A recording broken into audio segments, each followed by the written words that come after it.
Inquiry-based learning, in the simplest term, is to ask, I wonder.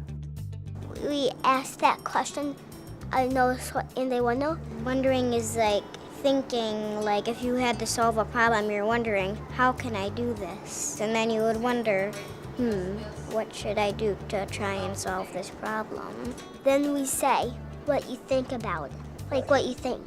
When you notice something, it's like when you see something, you want to tell like what it's doing and where do you see it. What do you notice? What are you learning about these characters already? Landon, what are you noticing about the grandmother's body language? A smile? Anything else, Car? That she's putting her hands to her heart. She's putting her hands to her heart. She's going like this. Put your hands to your heart and go, how does that feel? Do you see it? Excited and happy. Yeah, excited and happy. Children already come into this world designed to learn.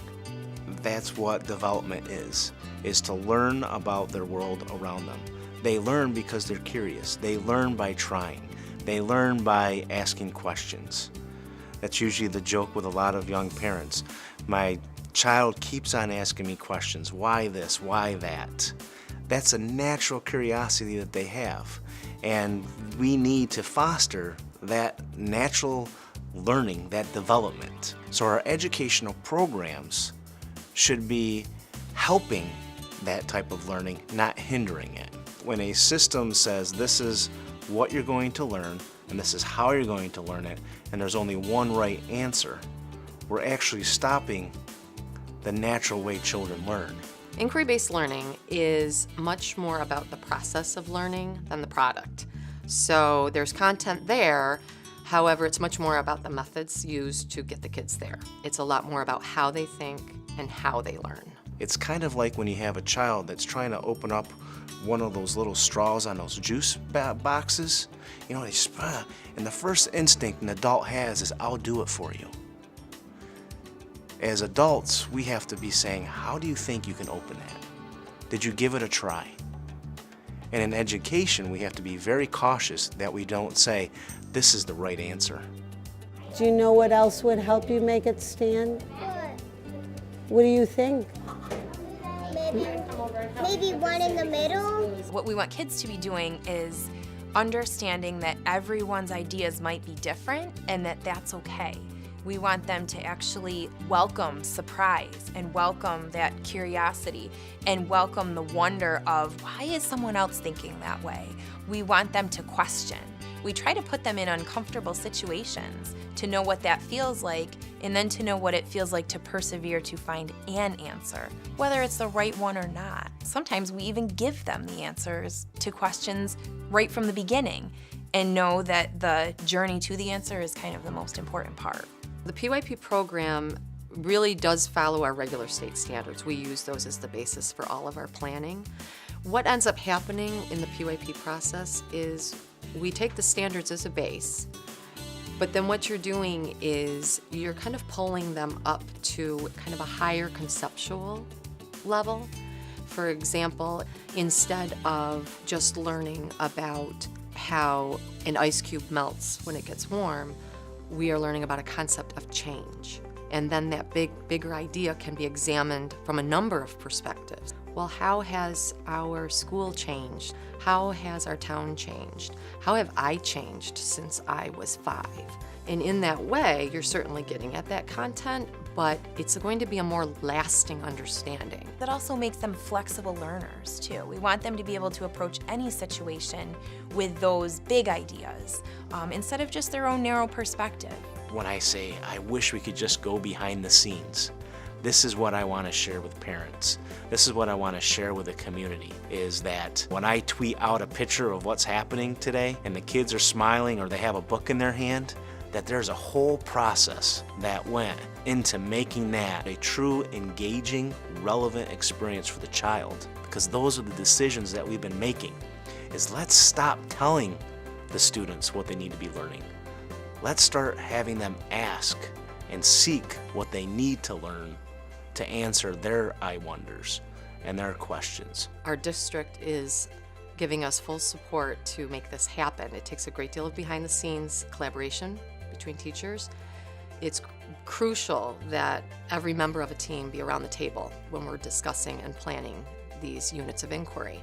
And the district has made it possible for us to meet on a monthly basis with every teacher from a grade level. Being a teacher, more than any other year, this year we are learning. We're learning about the best ways to reach kids, and a lot of them are different ways than we're used to. So we're kind of going outside of our comfort level a little bit, but we're also feeling like it's okay to do that because really great things are happening inside the classroom. The community has a faculty that cares so much about the children here that they're advocating for what they need and the type of learning experience that they need every day. And when we bring these teachers together once a month to reflect on their units, that passion is still existing, saying, I think we should do this, we should try that, this worked, this didn't work. It never stops. Just to have that opportunity, have that chance to sit and talk together has really made this work possible.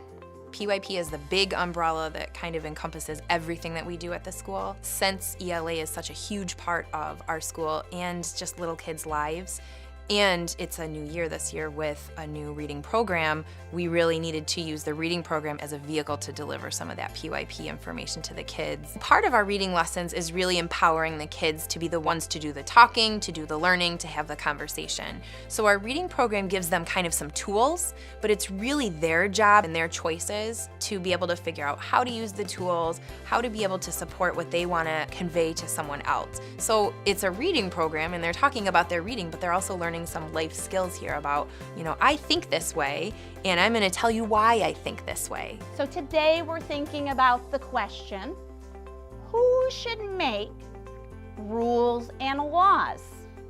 I think it should be one person because, what's your strong reason? I think it should be a group because, what's your strong reason? Or, I'm not quite sure. Maybe a group of people should, or maybe one person. But talking to other people. What's making you feel undecided?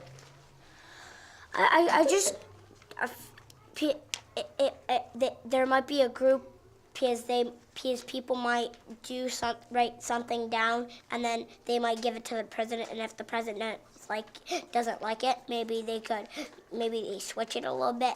I think a group of people should do it because they should vote, and if voting makes the best choice, and if somebody has more, if one vote is not enough for the 3 votes, then they have to go with the third 3-vote one. If only one person did it, like one person only agrees and no one else agrees, that wouldn't be fair. We share ideas because if you don't share ideas, people, they can't give you feedback so you can maybe make it better. We just had a unit on fairness, and it was all of this experiment created by the teachers for this understanding of this concept of fairness. And they were so engaged and emotional, and the conversations about what fairness truly meant was connected to emotion, and that connection of having empathy and understanding perspective. And for a lesson which could have been, this is why we have rules for this reason, it went into a deeper conversation connected to personal experience. We've been using what are called thinking routines that are designed to pull out thought from kids, making their questioning visible so that you can see where their understanding is going. We're writing down how to be principled. I write don't put paper towels in the sink in the boys' bathroom. And that's the garbage can, and that's a paper towel, and that's me. Listen in the hallway. I help people.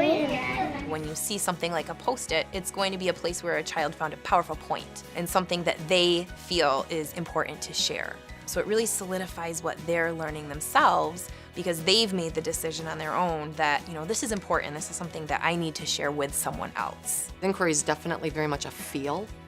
It is not something scripted. It's not, you can't hand someone a manual and say, here, go do this, and you're doing inquiry. There is a huge connection with the students. Kids will come out with these profound things and you know it's happening because they're not afraid to share their thoughts. It's fine to make mistakes because you can learn by making mistakes. They're not afraid of being wrong, and that's the best thing about this is the kids are learning that it's okay if I think something now, and then I'm going to learn something, and then I might think differently later, because that's really what we all do. We revise our thinking on a daily basis. We have to be okay to let children fail. And if our programs are so tight and complete that children's thinking doesn't allow them to be creative and doesn't allow them to be curious, then their critical thinking isn't going to be there. Turn and talk to the person next to you what you think this book's going to be about. Sophie, I love how you Maybe it's a ball or a balloon with When you walk into a classroom, you might hear a lot of noise. And the funny thing is, this has been something that all the teachers are saying, is we're used to reading being a quiet time. And when you look around though, you realize that all the kids are engaged in reading. And multiple teachers have said this. They said, I almost gave the signal for everybody to quiet down, and then when I stopped and stepped back and looked, I realized that they were either reading, or they were talking to each other about what they were reading, or they were asking questions about their reading. All teachers here have said that the engagement in reading, actually doing the work of reading, has grown tremendously thus far. If you're a thinker, then you could solve problems all by yourself, because thinkers solve problems by using their mind and connecting stuff that is from something that connects to the real world.